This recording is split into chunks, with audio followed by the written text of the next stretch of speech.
भाग्य तो स्वयं कर्मों से ही निर्धारित होता है।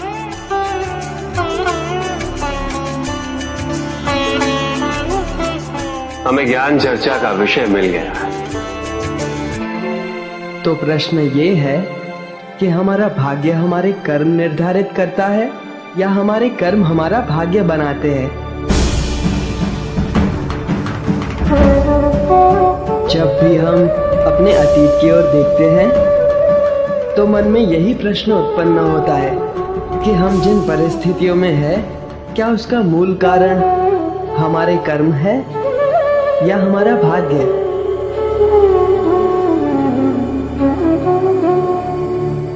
किंतु कर्म और भाग्य एक दूसरे से पृथक नहीं है, बल्कि एक दूसरे के पूरक है।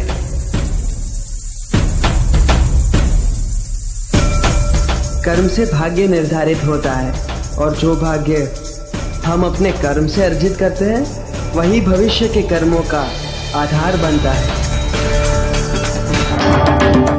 इस समय ये पंख इस सभागृह के वायु पे आश्रित है। आप सभी के श्वास इसकी दिशा परिवर्तित कर सकती है। इसकी अपनी इच्छा कुछ भी नहीं, ना ही इसमें अपनी दिशा स्वयं निर्धारित करने की क्षमता है।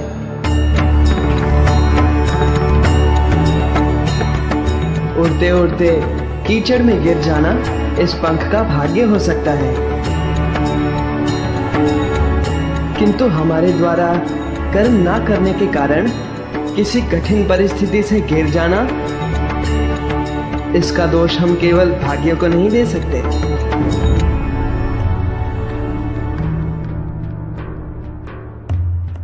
क्योंकि हमें अपने विवेक से कर्म करने की क्षमता प्राप्त है। यदि हम कर्म नहीं करते तो उसका फल हमें भुगतना ही होगा।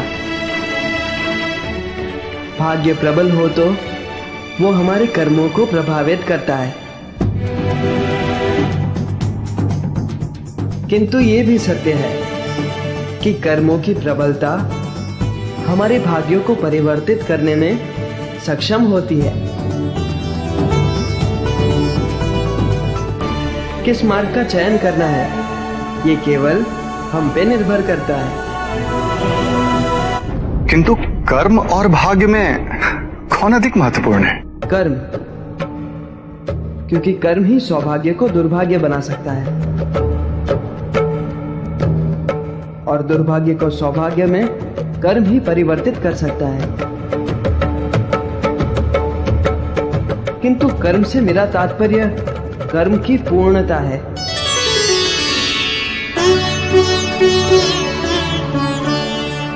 जिस प्रकार केवल जन्म देने से माता पिता का कर्म पूरा नहीं होता, अपनी संतान का पोषण करना, उसे इस योग्य बनाना कि वो संसार में आत्मनिर्भर हो सके, ये भी तो माता पिता का ही कर्म है। संतान को संरक्षण देना, अच्छे संस्कार देना, उसे उसके दायित्वों के प्रति जागरूक करना या सक्षम बनाना, ये भी माता पिता का ही कर्म है।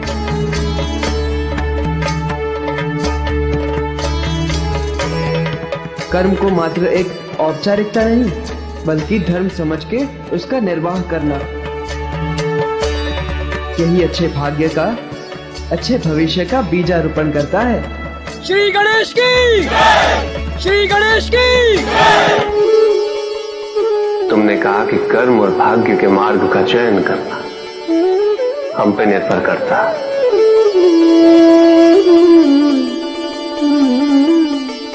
किंतु यदि कोई चयन करने के मार्ग का चुनाव ही ना करे तो क्या?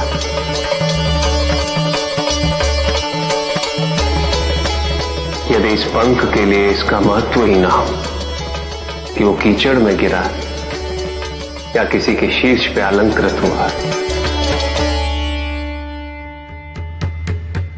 कर्म और भविष्य के मार्ग से पृथक होकर एक मार्ग और होता है।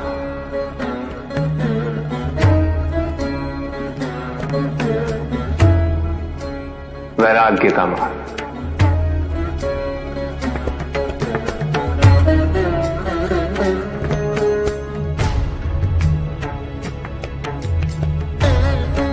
संसार अनेक युगों तक कर्म और भाग्य की प्रबलता पर विमर्श करता रहेगा और ऐसे विमर्श समाज की उन्नति में सदैव सहायक सिद्ध होंगे।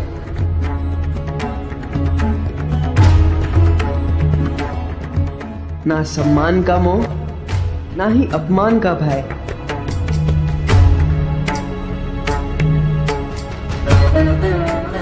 अर्थात एक ऐसी दशा जिसका होना ना होना किसी भी परिभाषा के परे है।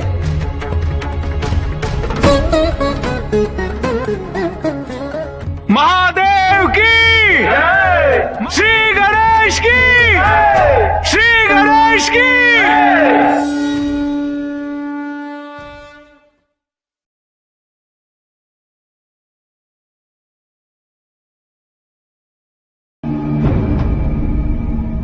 तो आप सबकी मंशा मेरे भोजन में परिवर्तन लाने की है।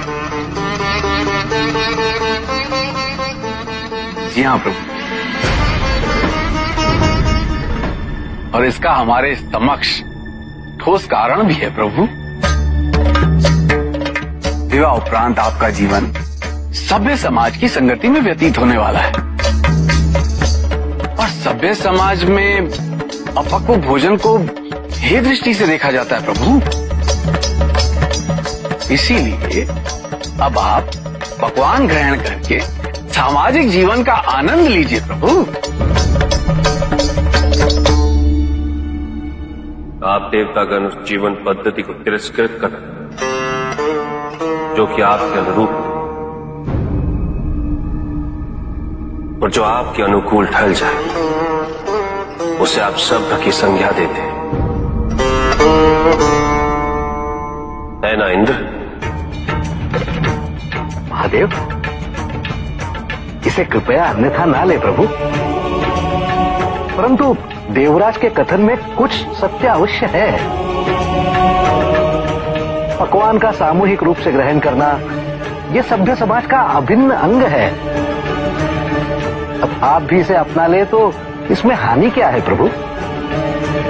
ऐसे भोजन से केवल हानि ही हो सकती है देवर्षि नारायण।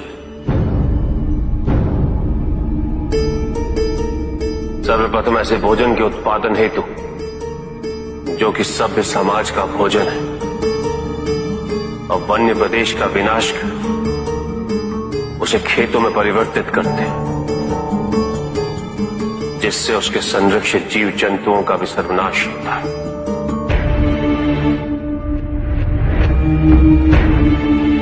हम अपने शरीर का पोषण करने हेतु जीव जंतुओं की हत्या करते हैं, खेतोgrupos को सिंचित करने हेतु नदियों के प्राकृतिक बहाव को कृत्रिम साधनों से रोक देते हैं। इससे विपदा और अकाल की स्थिति उत्पन्न होने की आशंका सदैव बनी रहती है। जल जीवन का भी सर्वनाश होता है। तत्पश्चात उस अन्न को पकाने हेतु हम वृक्षों को काटकर ईंधन की आवश्यकता पूरी करते हैं।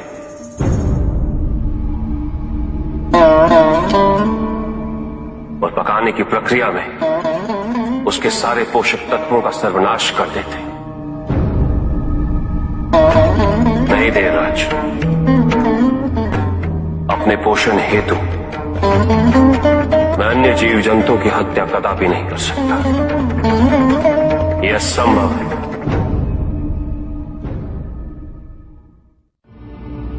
वो व्यापारी जिसके पास इस संसार में जीवन निर्वाह हेतु सब कुछ था,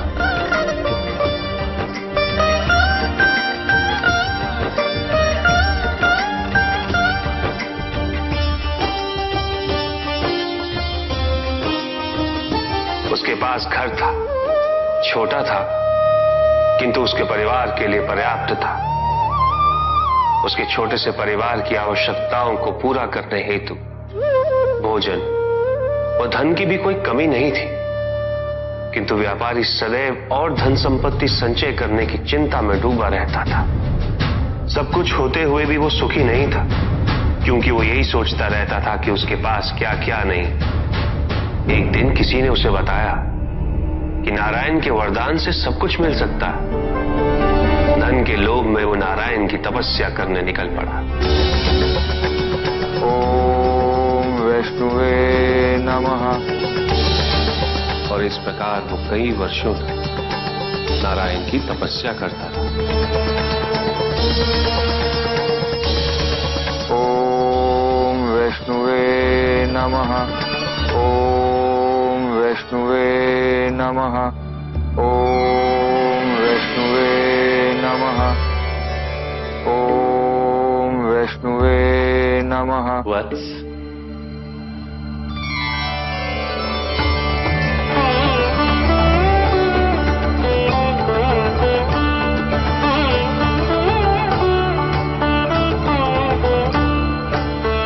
प्रणाम प्रभु।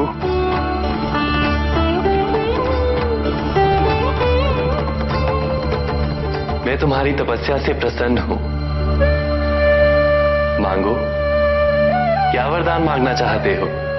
प्रभु, प्रभु मुझे समस्त संसार की भूमि चाहिए। संसार में जितना भी धन है सब मेरा हो जाए। क्या मैं तुमसे पूछ सकता हूं, तुम्हें इतना सब कुछ क्यों चाहिए? मैं सुखी रहना चाहता हूं प्रभु, और धन संपत्ति ही सुख का माध्यम है। किंतु संसार की परिभाषा हर किसी के लिए भिन्न होती है वत्स। कुएं में बैठे मेंढक के लिए वो उसका संसार होता है। तुम बताओ वत्स, तुम्हारे लिए संसार की क्या परिभाषा है? सब कुछ प्रभु। जो कुछ भी मुझे दिखाई दे रहा है वो सब कुछ संसार ही तो है प्रभु। उचित है, मैं तुम्हें वरदान देता हूं कि जितना भी संसार तुम अपने नेत्रों से स्वयं देख सको वो तुम्हारा होगा, किंतु जो तुम नहीं देखोगे वो तुम्हारा नहीं होगा। अब इस संसार का सबसे धनी व्यक्ति मैं बन जाऊंगा प्रभु, और सबसे सुखी भी।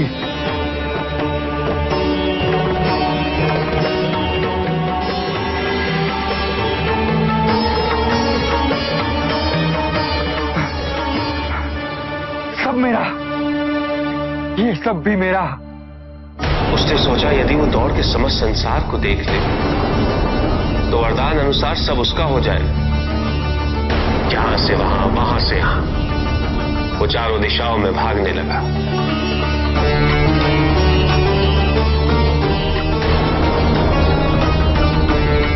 जो भी दिखा वो उसे अपना बनाता गया, किंतु उसका लालच कम नहीं, अपितु और बढ़ता गया।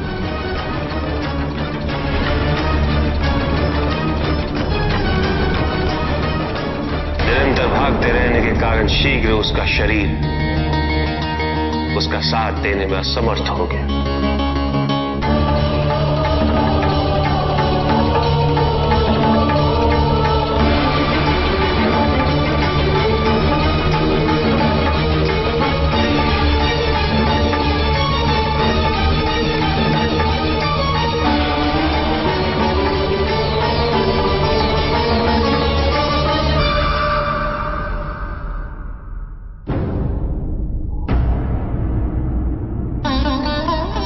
और इस प्रकार उसके पास केवल उतनी ही भूमि रही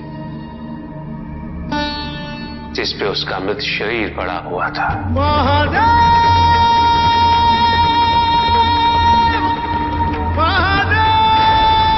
अकेला। उसके पास उसके परिवार का सुख भी था, किंतु उसने उसका आनंद नहीं उठाया।